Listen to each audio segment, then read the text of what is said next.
Losing a significant amount of weight is an incredible achievement, but the excess skin that's left behind can be both physically uncomfortable and emotionally difficult to deal with. Loose, saggy excess skin sometimes has to be dealt with in a surgical manner.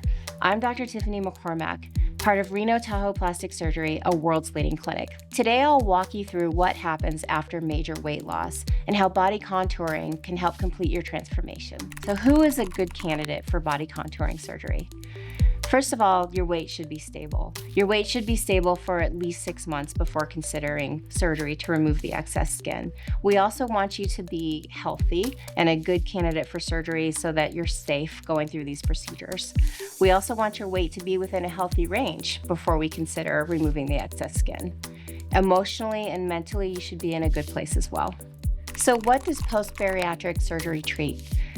The thing that comes to mind first and foremost is excess sagging skin. We want to remove that excess skin that doesn't go away with weight loss. We all know we lose weight with fat and sometimes a little bit of muscle, but the skin can be left behind and that can be really frustrating. And those stubborn pockets of fat that don't go away, even if your weight is now within a normal range, there may be these pockets of fat that just never left the body, and that can be treated with body contouring at the same time. What body parts are treated? Everything from the neck to the chest, to the breast, to the back, to arms and the thighs, and everything in between. Sometimes even knees, things like that. Let's walk through some of the most common procedures after weight loss and what they address. One of the bigger procedures we do after weight loss is called a lower body lift. This addresses several different areas. First of all, the stomach or abdomen. Secondly, the buttock area. Third, even the thigh area is lifted somewhat.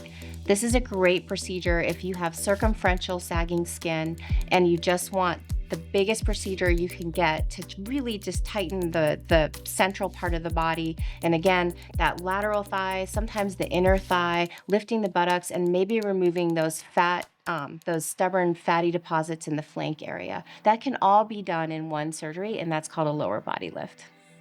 Let's talk about abdominoplasty. That's another great surgery after weight loss. A lot of my patients come in with kind of an apron of excess skin and maybe extra fat in the abdominal area. This will treat both of those things as well as help tighten the muscle and try to get the core back into place. One very common area to treat after weight loss would be the upper arms. That loose, saggy skin that just doesn't go away, even when the fat goes away, even when one tones all the muscle in the arms. Sometimes patients come in and they'll refer to it as their bat wings. It's a very difficult area to treat with just weight loss alone and muscle toning. So we often take extra skin and sometimes a little bit of extra fat too. One of the most common areas that patients come to me with concern about is the inner thighs after weight loss.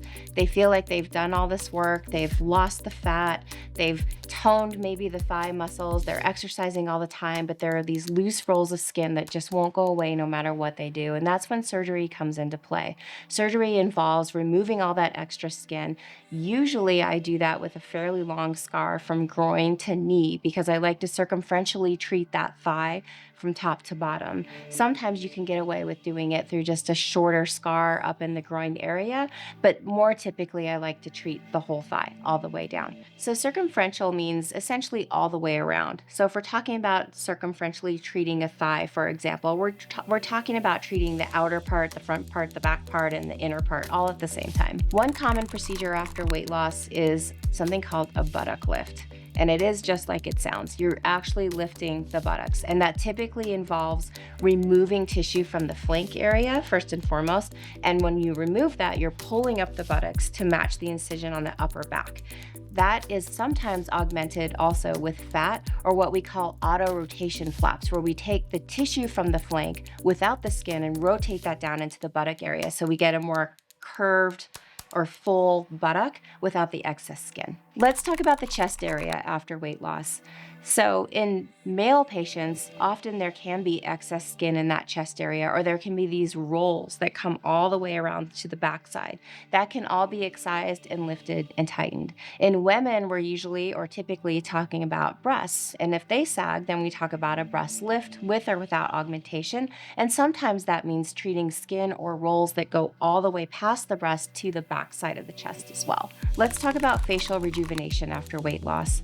Sometimes weight loss can accelerate the aging process in the neck and face. Sometimes we see a little bit of extra skin, which can lead to what some people refer to as a turkey neck or loose excess skin here.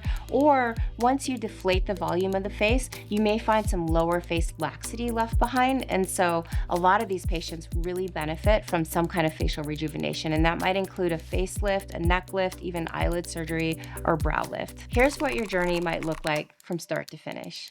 It starts with a consultation. During your consultation, we'll ask you what your concerns are, and then we'll talk to you about how we like to address your concerns, and we want to do that in a safe way. So usually that means staging your surgeries, because if we're talking about multiple body areas, we want to make sure that we keep all of your surgery within a specific time limit and make sure your recovery is very doable for you. Once we've covered what it is that bothers you and how we might want to stage those procedures, we'll do a very thorough pre-op with you. During that pre-op, we want to make sure that we have any labs in order that we need to check. We want to make sure your overall health is good. We want to make sure you're emotionally and mentally ready and able to go through this procedure. We want to make sure you have a good support network in place. Once we know all that is in place, and once we have your surgery day ready and on the books, you'll come in, we'll mark you and specifically talk again about what your concerns are, what our plan is surgically, and make sure that that aligns with what your goals are, and maybe review the recovery process. You'll follow very specific recovery guidelines, and we're here with you every step of the way to make sure that everything goes as smoothly as possible. I think one of the most important things to think about before post-bariatric surgery is what your recovery will be like, so you can be best prepared to heal and recover in a timely fashion. You can expect to take 1 to 3 weeks off of work. Compression garments are typically worn during that time for up to 6 weeks. You have to take 6 weeks off from any strenuous activity for most of the procedures that we do. Post-bariatric surgery is really rewarding as a plastic surgeon. We get to know these patients over years sometimes. It's rewarding to see them regain their confidence and just feel good about their bodies again and be able to wear clothes they thought they'd never be able to wear. It's so much fun. It's such a joy to watch. To learn more about post-bariatric surgery, visit worldsleadingclinics.com.